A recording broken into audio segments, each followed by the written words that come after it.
go ahead and get our program going. Thank you for joining us this morning.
Okay, I think we're ready to go ahead and get started, Dee. Okay, thanks, Will. Good morning, everyone. Welcome to our Public Safety Forum.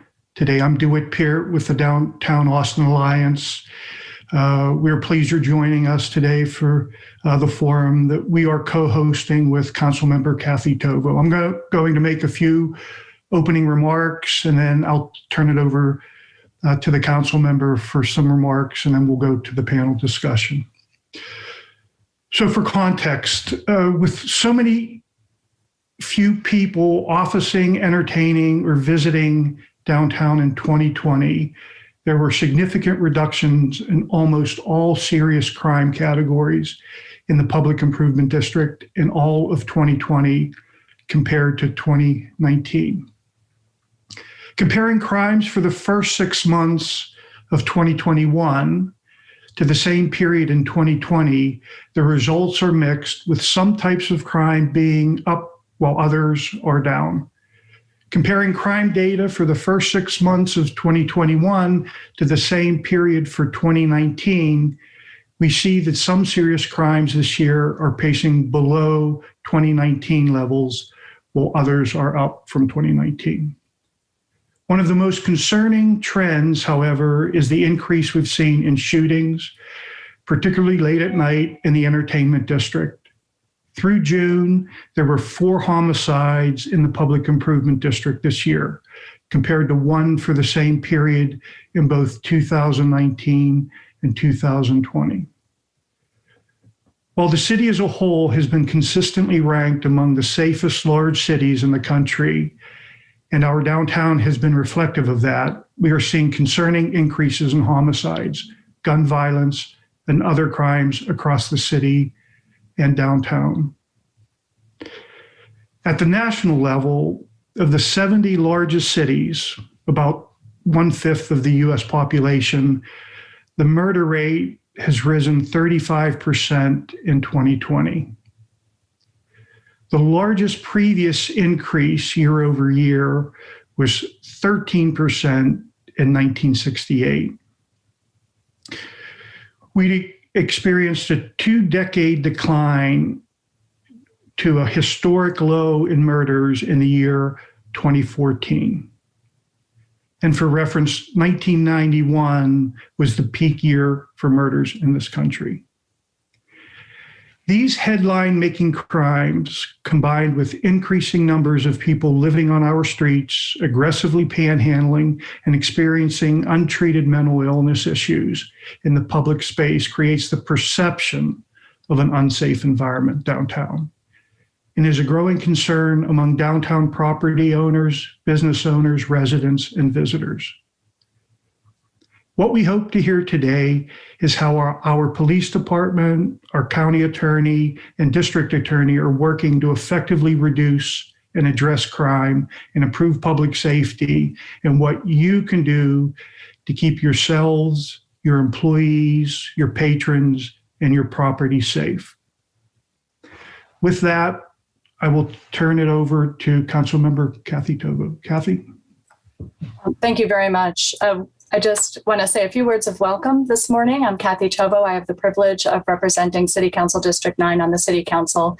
District 9 includes most of downtown, along with many other neighborhoods north, south, east, and west of the downtown area. As the downtown representative on the City Council, I have heard increasing concerns over the last several years about safety in the downtown area. You just heard the statistics, which indicate that Austin remains one of the safest large cities in the nation. However, the increasing number of murders and gun violence in the downtown, and of course, the mass shooting that claimed the life of one individual and seriously injured several others, are of paramount concern to me, and I know so many of you. And those of you who live and work and have businesses in the downtown area have also raised concerns to my office about increasing incidents of theft, criminal trespass, aggressive and violent threats and behaviors. So I'm very grateful to the Downtown Austin Alliance for co-hosting today's forum. Thank you to our panelists. Thank you both for the work that you do every day, but also for being here today to provide a broad look at the current situation as well as guidance on how we can all work together to improve safety in the downtown area. And thanks to all of you who have tuned in this morning and remain engaged in this topic. I'm going to very briefly introduce our panel, our moderator for today's session. Today, we have the privilege of having three very distinguished panelists on our forum. Interim Police Chief Joseph Chacon began his police career with the El Paso Police Department, where he worked for 6 years in a variety of assignments. He has spent most of his 28-year career in investigations, either as a detective or supervising in the homicide, robbery, sex crimes, child abuse, and special investigation units, as well as the organized crime division. He is a graduate of the University of Texas at Arlington School of Urban and Public Affairs, where he earned a master's degree in public administration. He received his Bachelor of Applied Arts and Sciences from Midwestern State University in Wichita Falls. He is also a graduate of the Police Executive Research Forum Senior Management Institute for Police, Texas State University Certified Public Manager Program, and the MCCA Police Executive Leadership Institute. He has served as our interim police chief since March 2021. Travis County Attorney Delia Garza has served in this office since January 1, 2021. Prior to her service in that role, she served on the Austin City Council, representing District 2 from 2015 to 2021. She holds a Bachelor of Science degree in journalism from Texas A&M University and a JD from Gonzaga University. From 2011 to 2014, County Attorney Delia Garza worked as an assistant attorney general advocating for Texas families in the Child Support Division of the Office of the Attorney General. Her professional experience also includes work as a law clerk for the Texas Civil Rights Project and as a firefighter with the Austin Fire Department. She was first elected to the council in November 2014 to represent District 2. I had the pleasure of serving alongside her. She was reelected in November 2016, and was elected by her colleagues at that time to serve as the mayor pro tem in January 2019. She is the first Latina to serve on the Austin City Council and was the first Latina to serve as Austin's mayor pro tem. Travis County District Attorney Jose Garza was elected Travis County District Attorney in November 2020 and has served since January 2021. He attended law school at Catholic University in Washington, D.C., and worked for Judge Richard W. Roberts in Federal District Court for the District of Columbia. He returned to Texas to work on the border as an assistant public defender at Texas Rio Grande Legal Aid. Subsequently, he served as an assistant federal public defender in the Western District of Texas, later as deputy general counsel for the House Committee on Education and Labor. He went on to work as special counsel to the National Labor Relations Board, and then as a senior policy official at the U.S. Department of Labor. And our moderator today, Leslie Rohde, is an award-winning television journalist with a career spanning more than 20 years in Washington, D.C., Texas, and Arkansas. She's been a lead anchor and reporter covering stories of national consequence and local economic impact. Along the way, she has interviewed top political leaders, including a U.S. president, Fortune 500 business leaders, and Hollywood celebrities on the red carpet at the Oscars. As a recognized news leader, she has collaborated with top media industry consultants and executives. She's worked at many television stations, including WJLA, KXAN, KHBS, KHOG, and KAIT, and now serves as a communications consultant. And we are so fortunate to have her here with us today to serve as moderator. So without further ado, I will turn it over to Leslie. Thank you so much, Councilmember Tovo, and also the Downtown Austin Alliance for once again hosting this important discussion today. I think both of you have laid this out so well, our topic, that I'm just going to jump right in. We know our panelists and we know what we're here to talk about today. It's really important that we get educated on this topic and also really talk about how the community can take part and help out. So I want to begin just with a very brief, allowing each of you panelists to introduce yourselves in terms of what role your office or department plays as it relates to these public ordinances. I'll begin with you, Chief. Well, thank you, Leslie. Thanks to Councilmember Tovo, Dee, and the Downtown Austin Alliance for putting this together, and for everybody that's tuning in. Really appreciate the opportunity to come and talk about these really important issues. For the Austin Police Department, obviously, we are kind of the most visible and the first responders on many of these types of issues. And so from an enforcement standpoint, we make policy and practice decisions on handling these cases on a day-to-day basis, as well as kind of putting together the phased implementation plan for Proposition B and how that has been proceeding. We're now in phase 3, and my district representative team continues on a daily basis to work through that plan. So with that, I'll just kind of turn it back over to you. Okay, thank you so much for that. We're going to go to County Attorney Garza next. Hey, thank you. Thank you for having us here. I think it's a really important forum for us to be able to let the community know what our roles are, and also to let the community know what more we can do together to improve the safety in our community. The County Attorney's Office is responsible for prosecuting misdemeanor crimes. We also have a civil side. And with regard to, if we're talking specifically Proposition B, the county attorney does not, that is a city ordinance. So that is prosecuted by city prosecutors. So those do not fall within the county attorney's jurisdiction. All right. Thank you for that so much. And District Attorney Garza now. Well, thank you, Leslie. Thank you, Councilmember Tovo and Dee. I'm so grateful to the Downtown Alliance for hosting this conversation. And I'm grateful to everyone listening at home and in the office. I think because of your initiative, because of your work, downtown Austin is the most vibrant and successful city center in the state and one of the most successful in the country. I'm hopeful that this is the first of many opportunities that we will have to work on the topics that impact our community. And I'm eager to work along with all of you to ensure that downtown continues to be safe and that we continue to bring serious solutions to the challenges that face our community. At the Travis County District Attorney's Office, we are responsible for prosecuting felony crimes and juvenile crimes. And so, of course, our office takes acts of violence or any crime that would threaten public safety incredibly seriously.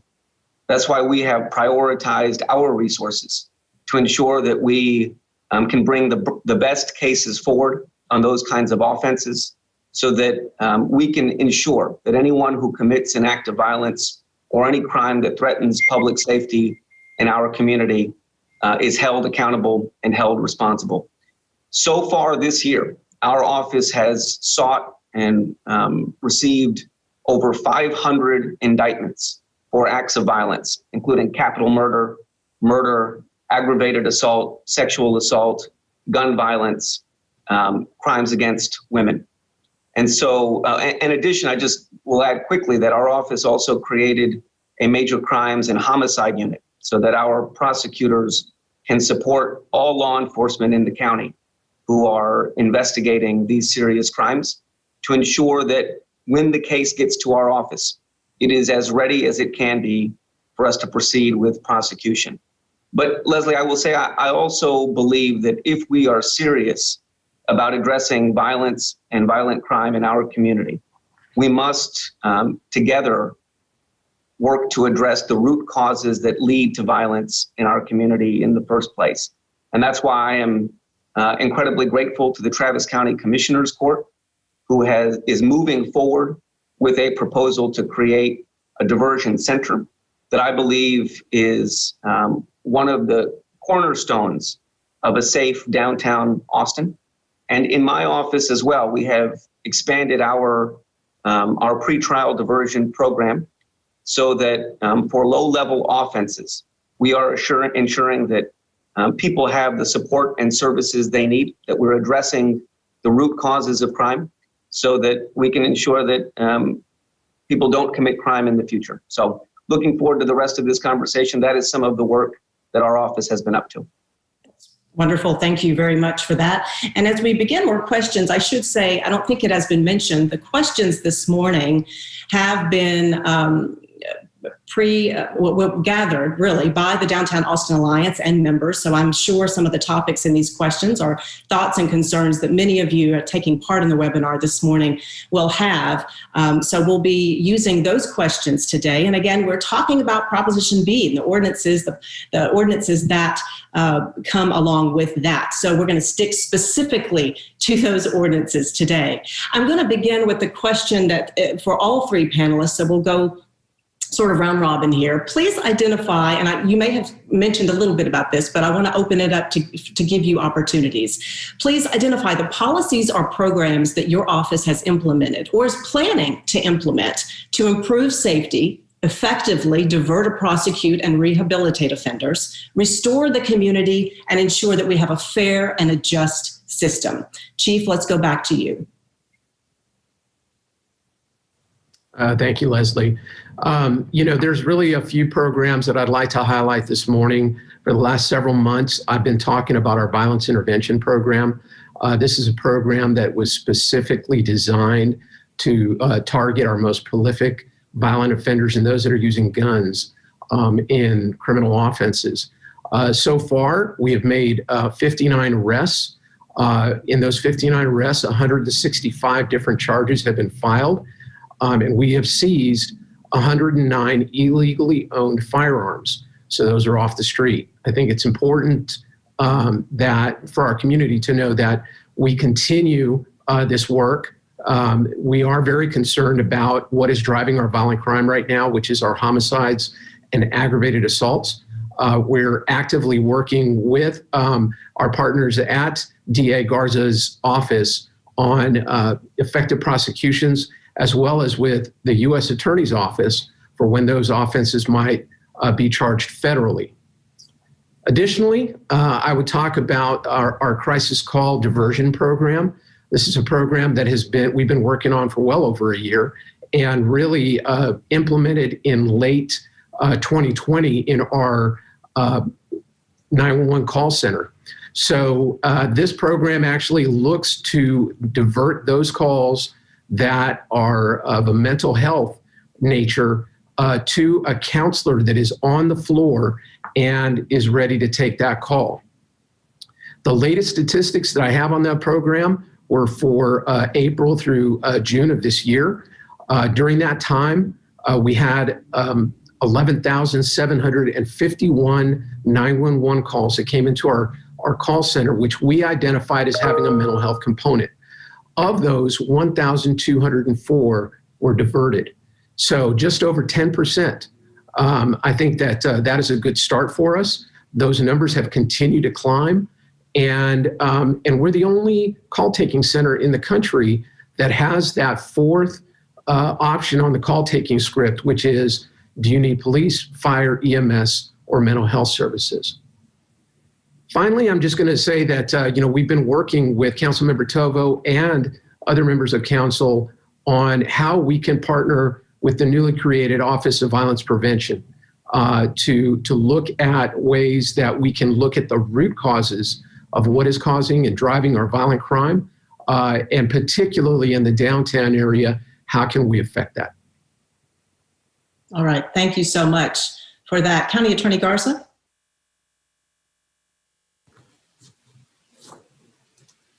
Leslie, I know you said the focus was on Prop B. I just want to reiterate, Proposition B is not is a city ordinance, and so maybe we should have had city prosecutors here to respond to those specific questions. But it's hard to speak about the work that our office is doing outside of the context of what we're doing as a whole. And so I'm going to speak to that a little bit and give some of the highlights of the work of the programs that we've implemented.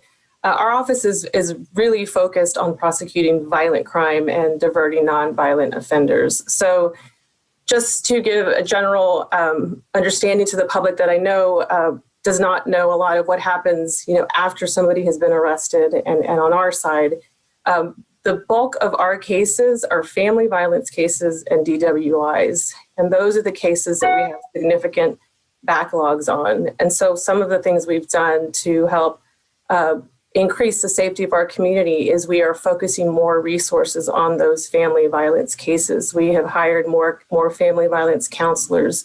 We are asking our prosecutors to engage with survivors sooner and provide more resources in that effort. We've expanded eligibility for our diversion programs, like our DWI diversion programs. Instead of putting people in jail, giving them the opportunities to get services.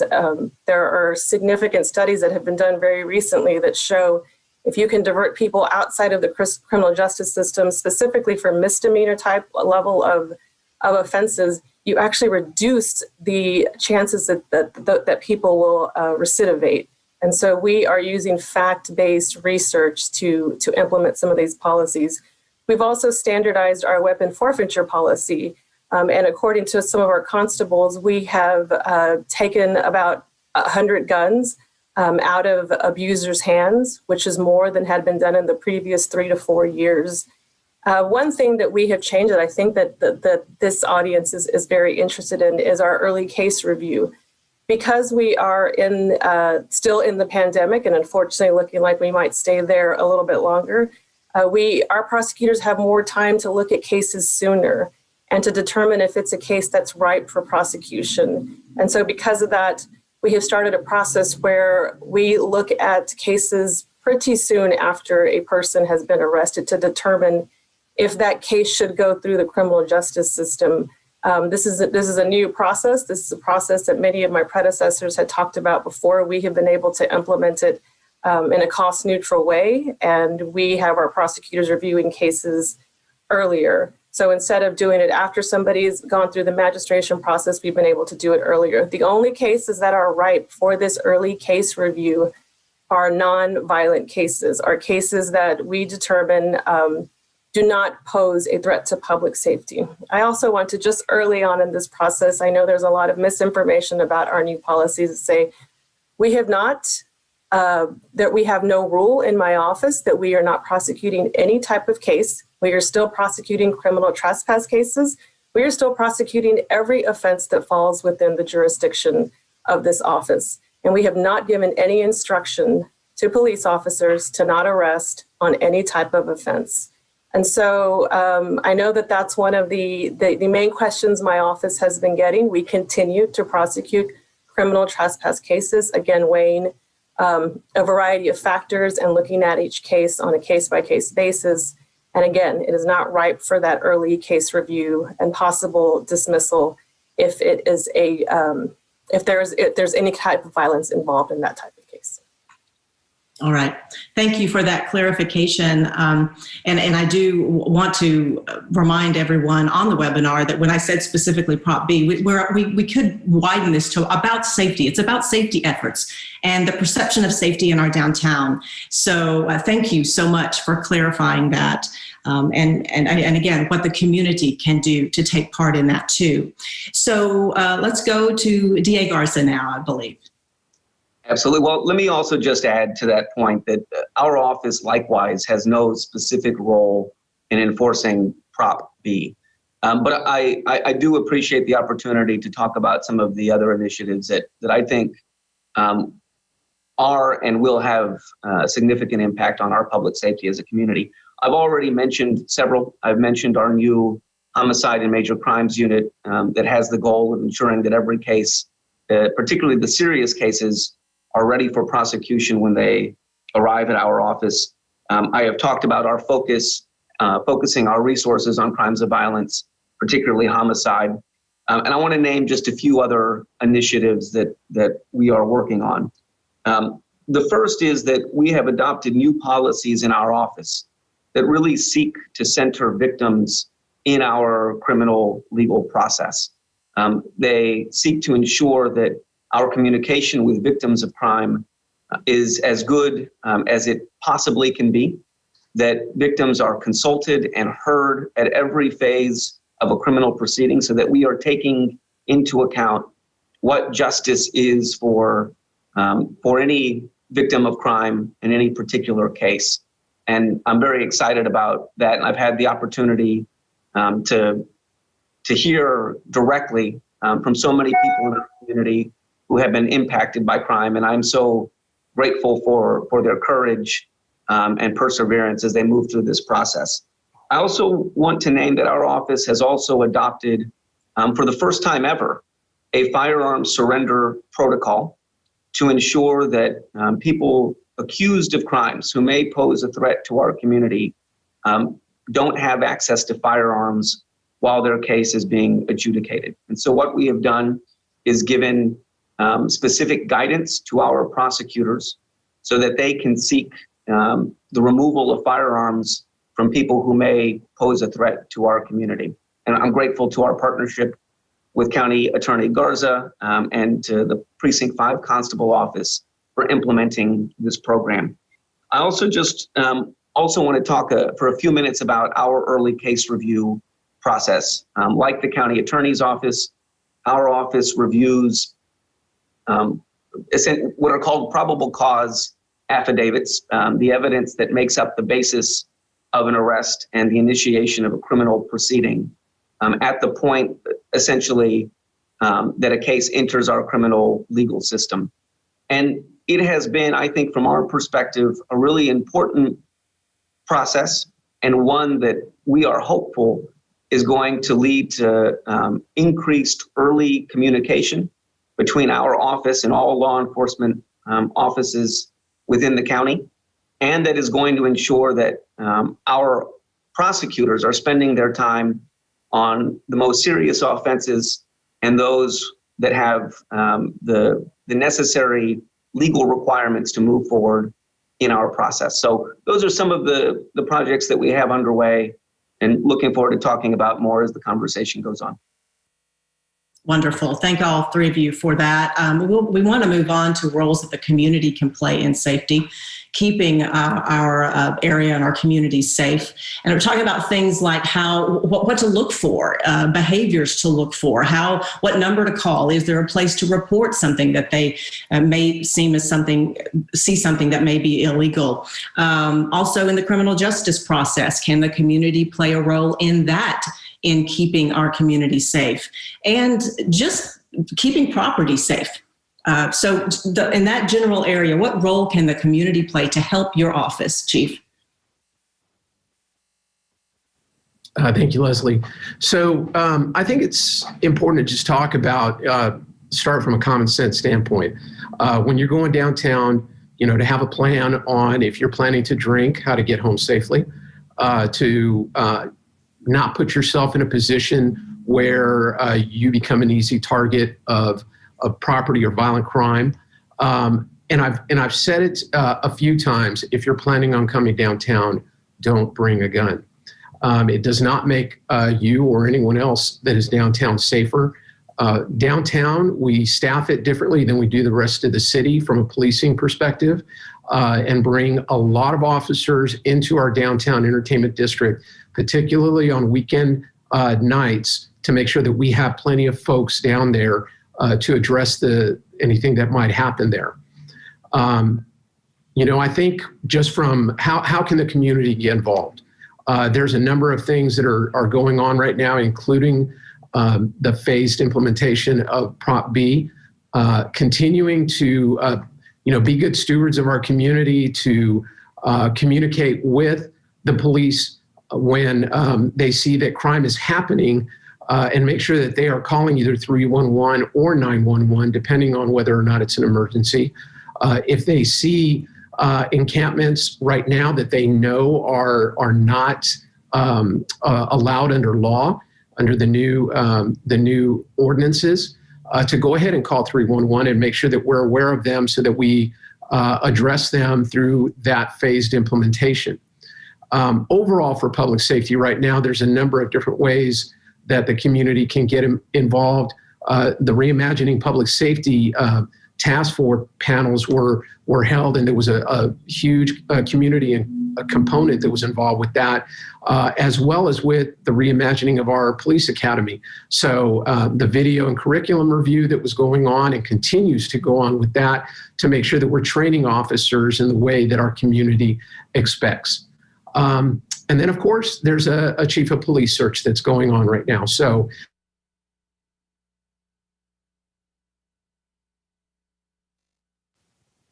make sure that the next chief of police is one that the city has had that input and is able to have a voice in that choice. All right. Thank you, Chief, for that. County Attorney Garza, now your turn. Well, I think generally speaking, the chief is the best to answer that question, in that, police officers have a tremendously hard job. They're the first ones there, right? They have to make incredible discretionary calls, and our community looks to them, and so generally speaking, with regard to what does our community look for? If you feel you are in an unsafe situation, if you feel your safety is at risk or somebody else's, you should call 911. That is, that's what everybody should do if they feel that their safety is at issue. But I also just, more broadly for the community, want to point out that when people are making that 911 call, so many times, we are responding, right? We are responding to something where something possibly bad has already happened. And I urge us to think what the community can do more upstream. When cases come into, when a police officer is responding to something, or when cases come into our office, our institutions have failed people so many times, and it has brought it to this point where police are being called and our office is being involved in possibly having to prosecute. So what can the community do? There are so many great organizations, but it's also important to invest in social services, in housing. These are all proactive ways to address crime. If people have their basic needs met, if all of our community had their basic needs met in housing, in food, in healthcare coverage, we would not, I am positive we would not see these rising crime rates. And so I know it's the next question, and I honestly can't wait to talk about what our community can do to get involved in this discussion of a diversion center. What's happening in our criminal justice system is not new in so many ways. This revolving door of people who are in poverty, of people who are suffering from mental illness, and this revolving door through our criminal justice system is not new. This has been happening for decades.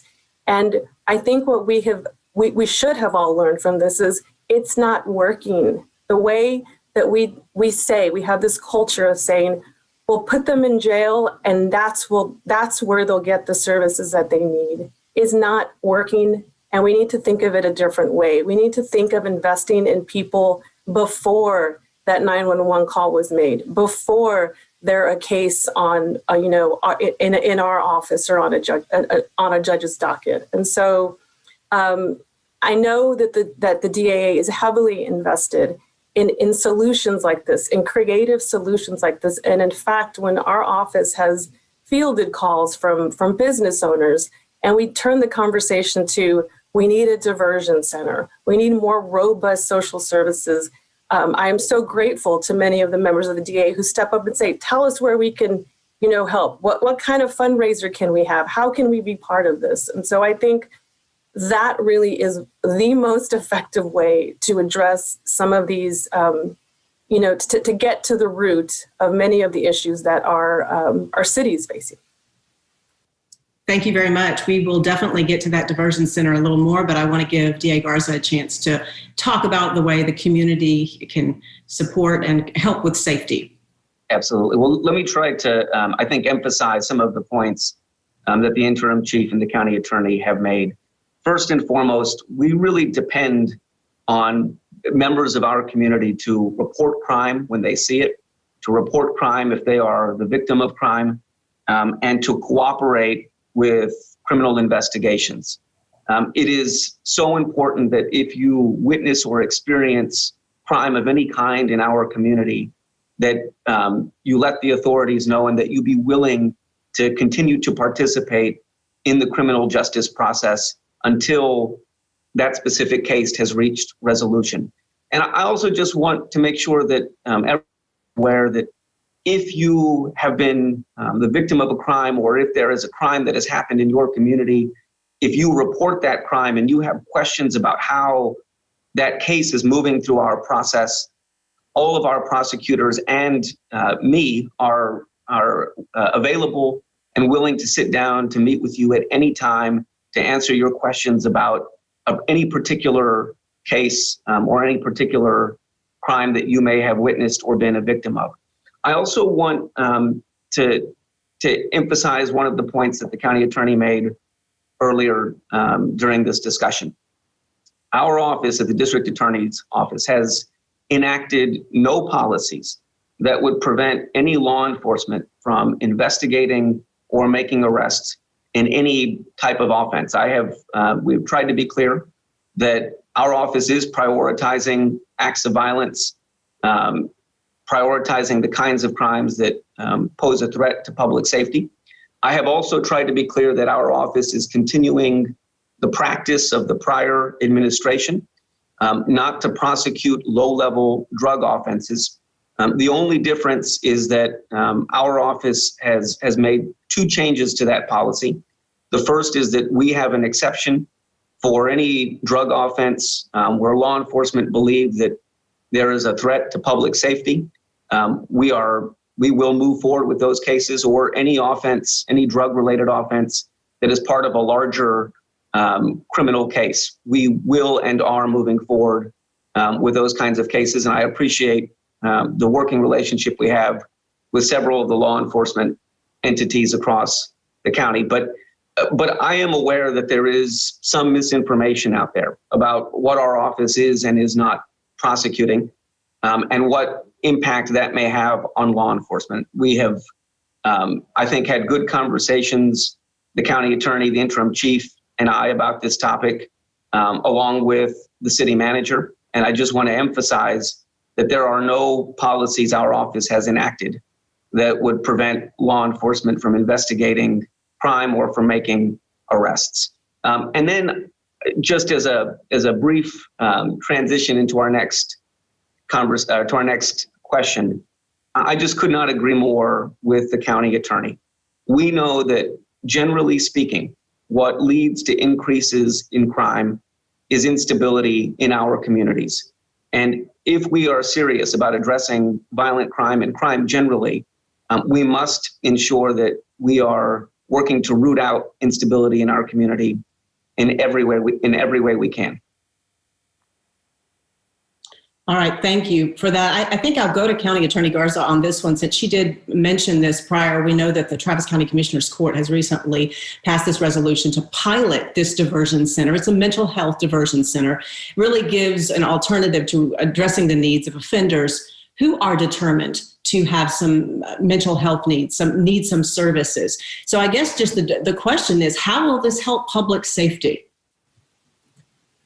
I can't emphasize how this would tremendously help public safety. As I mentioned before, this revolving door by people who are committing usually crimes of, not having money to buy food, not having shelter, not having access to mental health type of services. This revolving door is not new, and I know that all the members of this organization know that. And so there needs to be a change in how we address those types of, because the revolving door was already happening, and it's not going to get any better if we can't provide true services to people who need those types of services. Right now, we have an amazing opportunity with a huge amount of federal funds that will be coming into our community. And our city council is talking about how they will use that money, and our county commissioners are talking about how they can use that money. Harris County has a diversion center, which a prosecutor there, it's a different type of system, but a prosecutor will get a call from a police officer, let's say it's criminal trespass, and the prosecutor says, we're not going to file that case. The officer can then take that person to a diversion center where they have access to a bed, somebody, a counselor of some sort, to a variety of services that will keep them out of the criminal justice system. Because really, if we're being completely honest, what many of our business owners want when they have a criminal trespass issue is they want the person removed from their property. And time again, I talk to some of those business owners, and they even say, I don't want this person to necessarily go to jail, but I also don't want them on my property, and I don't have any other option. And then the police officers will say the same thing. They don't have another option. Their only option is to take them to jail. And so we need another option. We need somewhere else to be able to provide people an environment where they can get true help. And I can tell you that when our Travis County Jail is the biggest provider of mental health services, we have really gone in the wrong direction.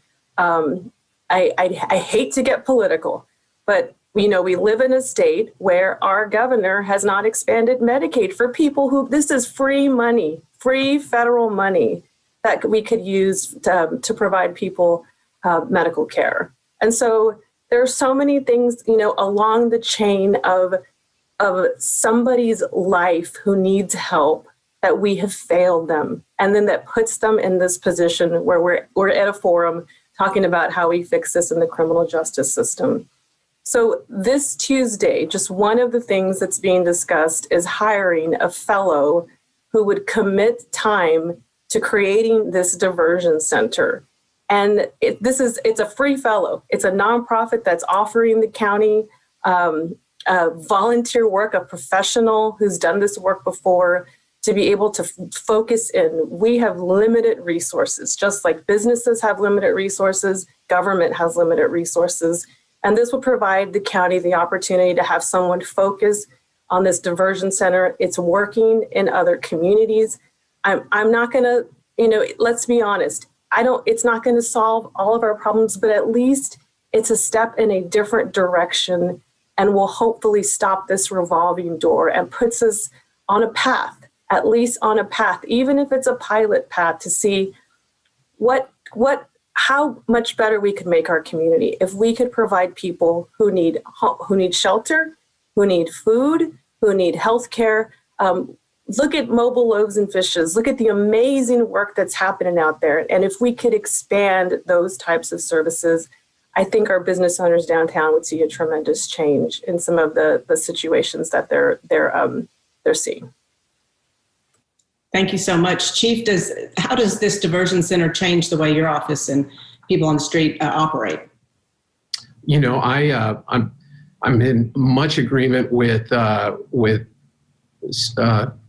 County Attorney Garza in that it provides another option for law enforcement. This is an area that I've been working in for a number of years to see on particularly low-level offenses, which is the vast majority of people that are in mental health crisis are arrested for, diverted to something other than jail. So the Behavioral Health and Criminal Justice Advisory Committee that Travis County and APD, the DA and county attorney offices, we have our local mental health authority are all involved in looking at a diversion center that would be effective to give officers somewhere else that they can take them.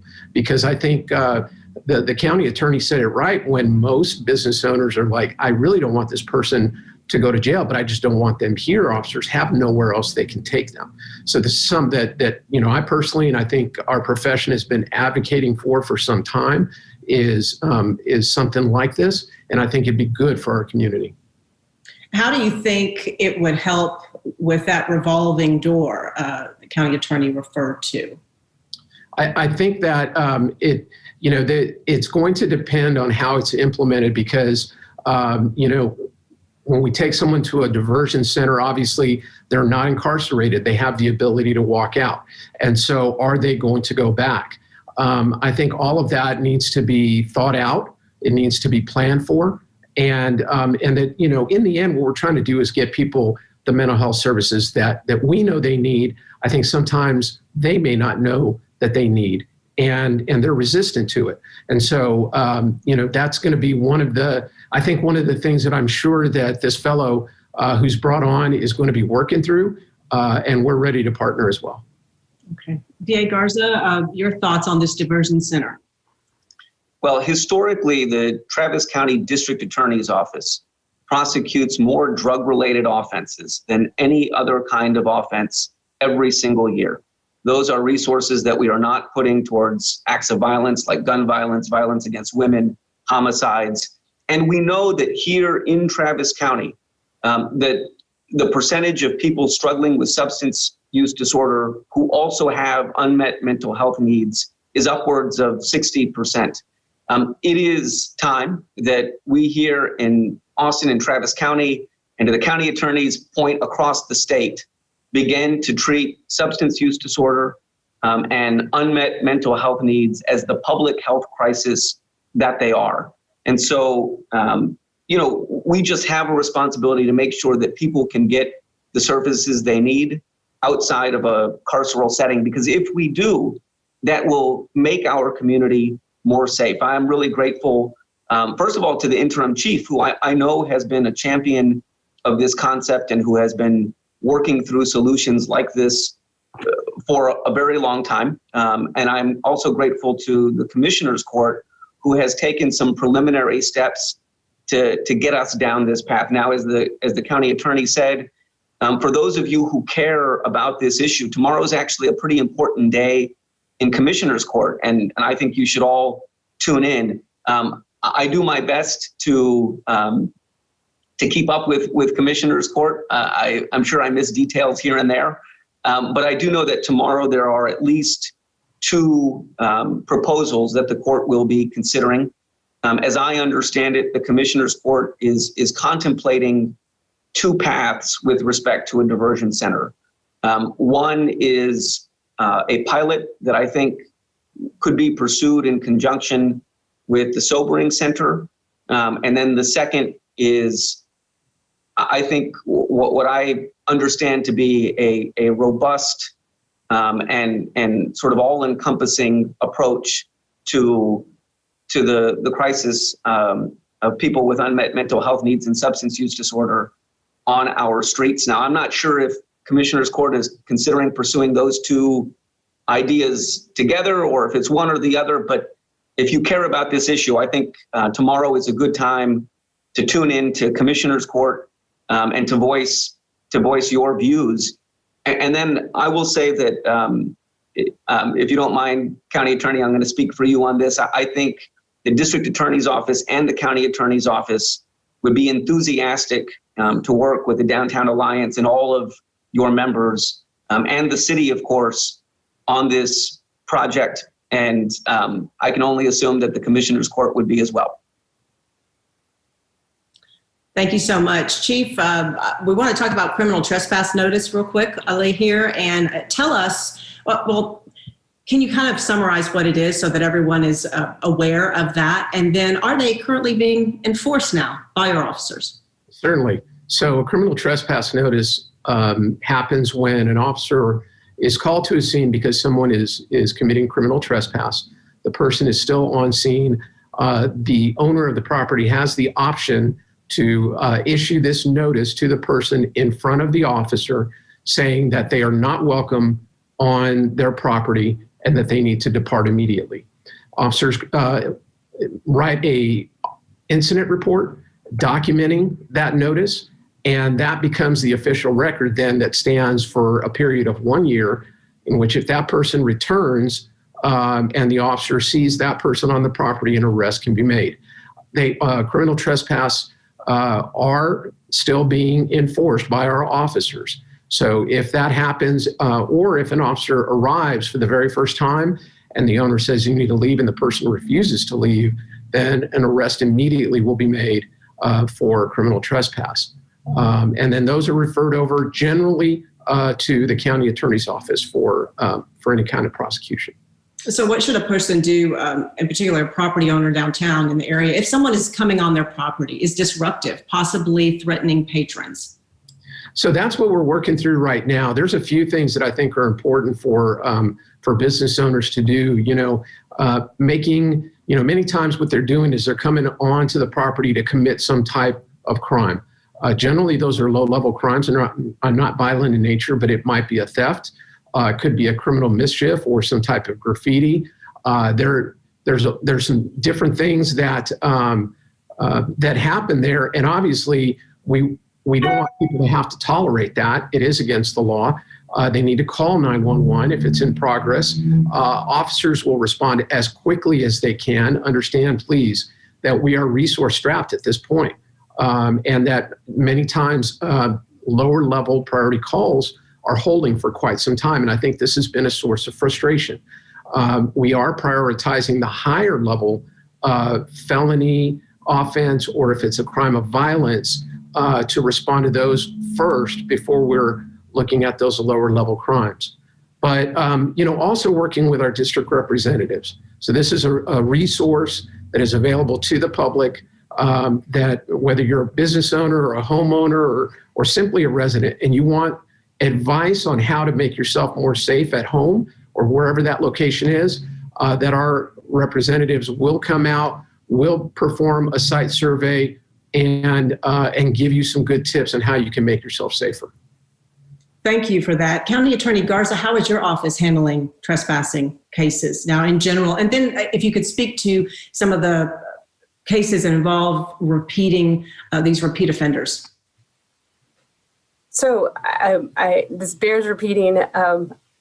We accept and prosecute criminal trespass. It has been, I'm grateful for this forum, because unfortunately we have heard a lot of misinformation. We have heard business owners upset and contacting our office and asking us why we aren't prosecuting. We in fact are, and we do. We take action on every case that is brought before us and take every single one seriously. We also have to weigh those, just as the chief said, with resources.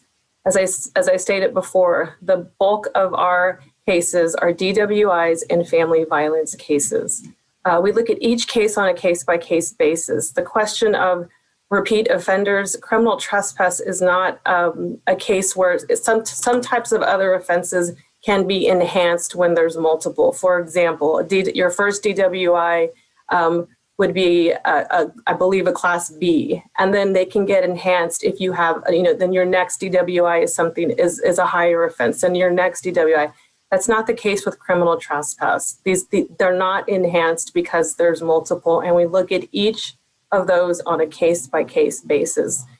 We have not asked our police officers to not arrest. I know they have an incredibly difficult job. They are weighing the resources that they have. They are weighing the call volume that they have. And the same goes for our office. We look at each case and we determine, is there a threat to public safety? Is the person a threat to themselves or somebody else? And a lot of this is based on the reporting of the police officer. That's what we have to depend on. And so if it's a case where, just giving an example, somebody is just on the property, they're not yelling or shouting or threatening, but somebody just wants them off their property, a police officer can respond and take that person off their property. There's no policy from this office that says they cannot do that. Again, I understand, just like our office, they are having to weigh or determine the resources and make incredibly difficult calls. But we do take every case on a case-by-case basis and make a determination on whether we will continue. And just even if a case is not, and I also wanted to point out that, it is not entirely within our call how a case proceeds.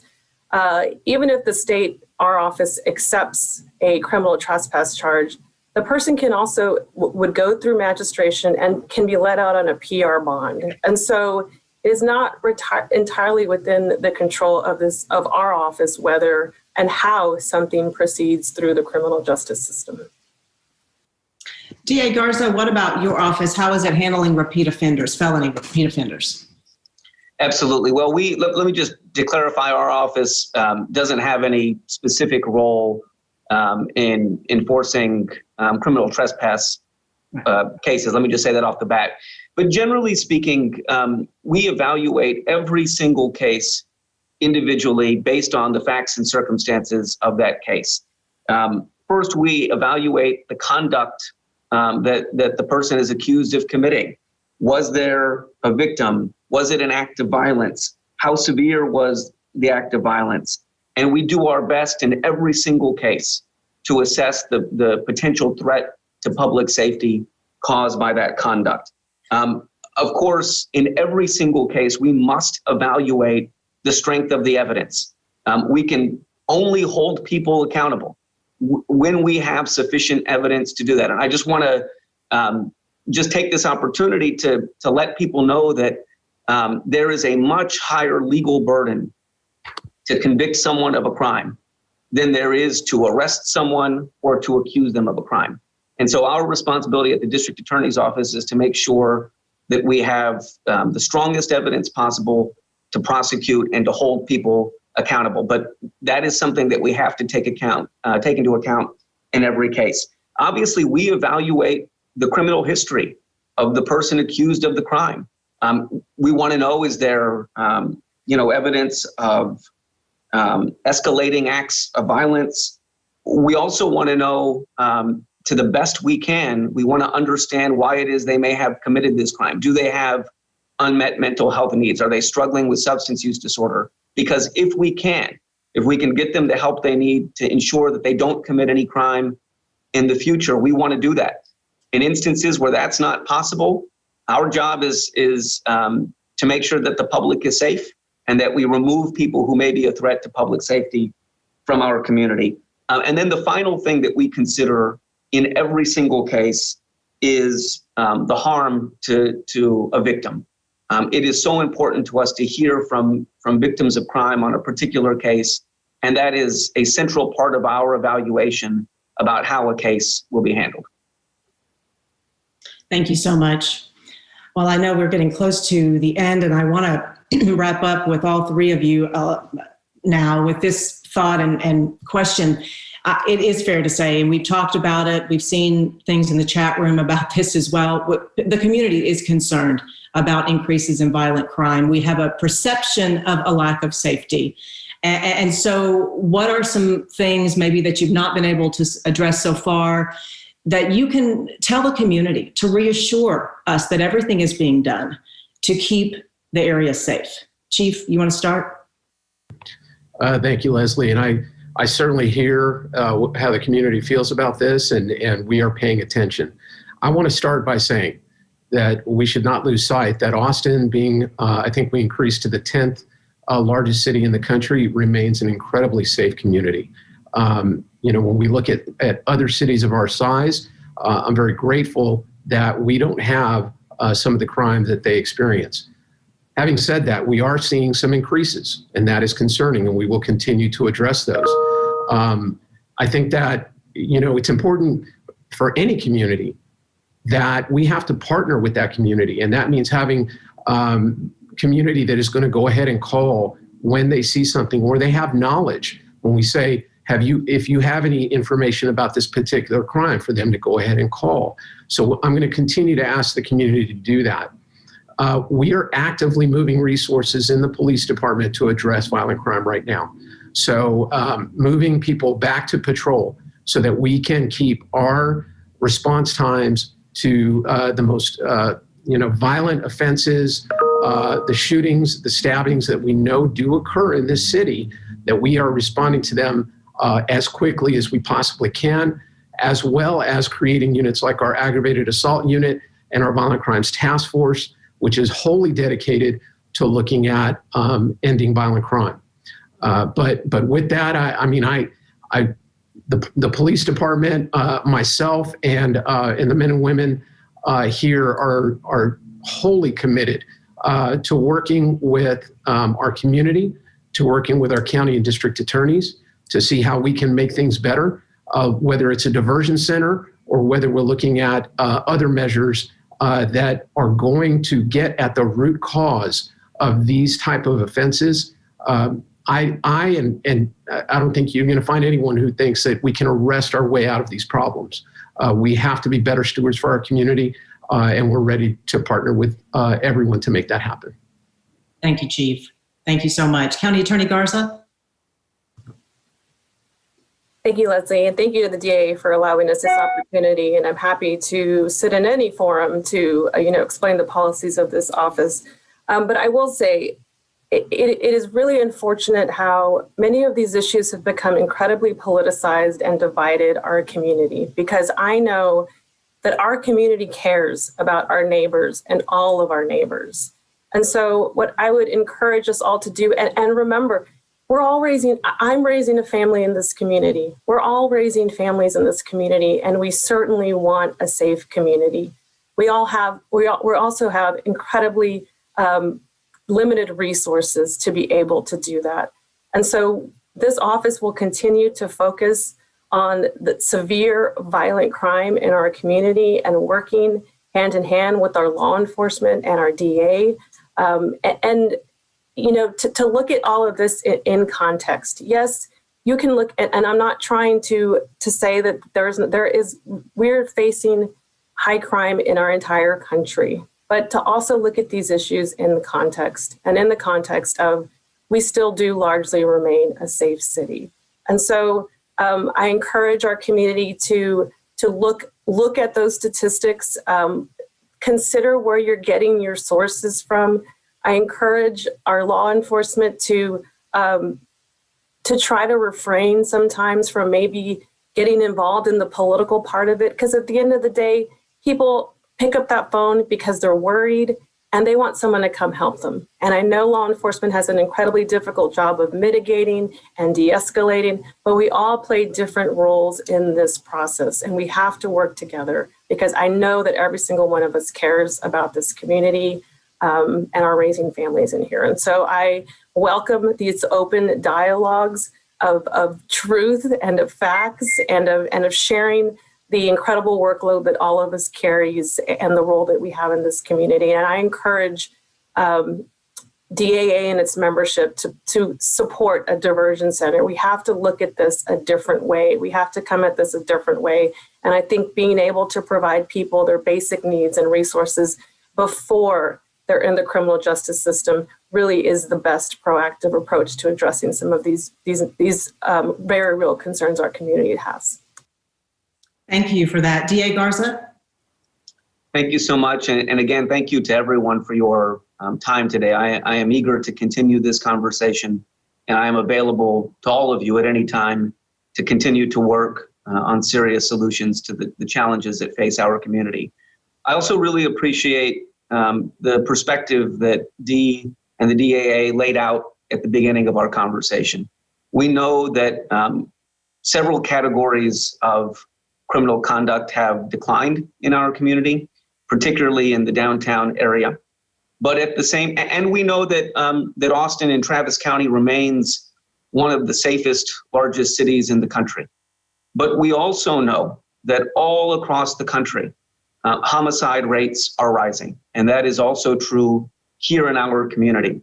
And that is why at the District Attorney's Office, we are prioritizing our time and resources on those kinds of offenses.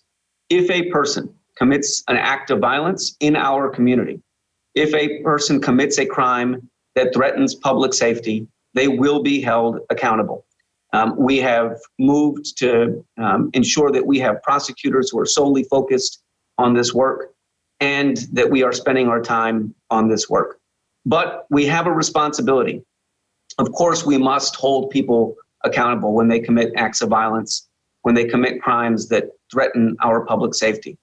But if we are serious about addressing crime long-term and reducing the incidence of violent crime in our community, we must also invest in solutions that increase stability in our community and that prevent crime, not just punishing people who engage in crime. So I am, as I said, really eager to continue this conversation and continue this work with all of you, and grateful for your initiative and efforts.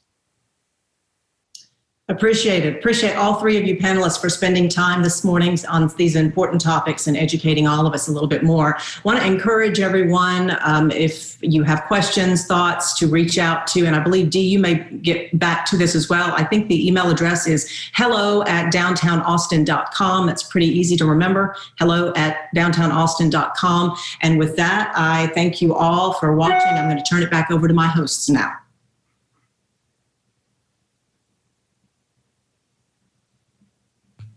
Councilmember Tovo, any closing remarks? Sure, I'll be brief. Let me just begin by thanking our panelists for engaging in this really important conversation. I know we have lots of interest in it, and I appreciate your saying this is not obviously the last conversation we'll have on this topic. Thanks for highlighting the importance of some of those existing initiatives, from the Office of Violence Prevention over at the city to the important strategy, which is providing important strategies in addressing root causes of gun violence. Thank you, County Attorney and District Attorney, for working together on the firearm surrender protocol. That is fabulous news. And we have several other existing diversion programs that we haven't talked about here today. The Downtown Austin Community Court, where a majority of the defendants are individuals experiencing homelessness. That the DAC, as we call it, provides case management and links those defendants to resources, to housing resources, supportive services.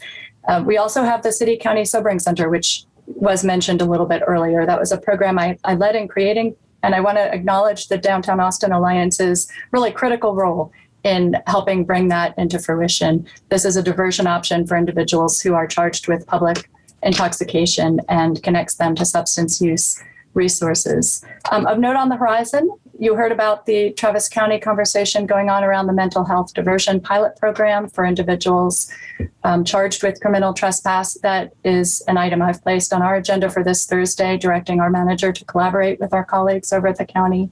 I noticed in the chat several others of you have raised questions about lighting, and I would just call your attention to a Safer 6th Street resolution that is on this week's council agenda that addresses lighting among other physical changes that can enhance safety in the 6th Street area.